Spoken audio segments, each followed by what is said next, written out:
ഗുരുവായൂർ ക്ഷേത്രത്തിന് സമീപമുള്ള പാഞ്ചജന്യം റെസ്റ്റ് ഹൌസിൽ പുതിയതായി തുടങ്ങിയ പഴയിടം റെസ്റ്റോറന്റിൽ ഡിന്നർ കഴിക്കാൻ പോവുകയാണ്. കഴിഞ്ഞ ഒരു ദശാബ്ദക്കാലമായി കേരളത്തിലെ സ്കൂൾ കലോത്സവങ്ങളിൽ പങ്കെടുത്തവർക്കുള്ള കൂറ്റൻ അടുക്കള കൈകാര്യം ചെയ്ത് പഴയിടം മോഹനൻ നമ്പൂതിരിയുടെ ഉടമസ്ഥതയിലുള്ള ഹോട്ടലിലെ ഗംഭീരമായിരിക്കും എന്ന് കരുതുന്നു. അത്യാവശ്യം തിരക്കുണ്ട്. ഞങ്ങൾ മസാല ദോശയും നെയ്റോസ്റ്റും പാലക്ക് ദോശയും ചപ്പാത്തിയും കുറുമയും ഓർഡർ ചെയ്തു. അധികം കാത്തിരിക്കേണ്ടി വന്നില്ല. ഓർഡർ ചെയ്ത ഐറ്റംസ് ഓരോന്നായി മേശപ്പുറത്ത് നിരന്നു തുടങ്ങി. എല്ലാം ഒന്നിനോടൊന്ന് മെച്ചം. പഴയിടത്തിന്റെ പേരും പ്രശസ്തിയും നിലനിർത്തുന്ന ടേസ്റ്റ്.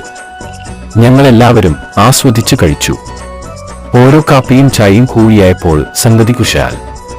ഗുരുവായൂരിൽ വിശ്വസിച്ച് കണ്ണടച്ച് കഴിക്കാൻ പറ്റുന്ന നല്ലൊരു റെസ്റ്റോറന്റ്. നല്ലൊരു ഡിന്നറിന്റെ സംതൃപ്തിയിൽ ഞങ്ങൾ തിരിച്ചു വീട്ടിലേക്ക്.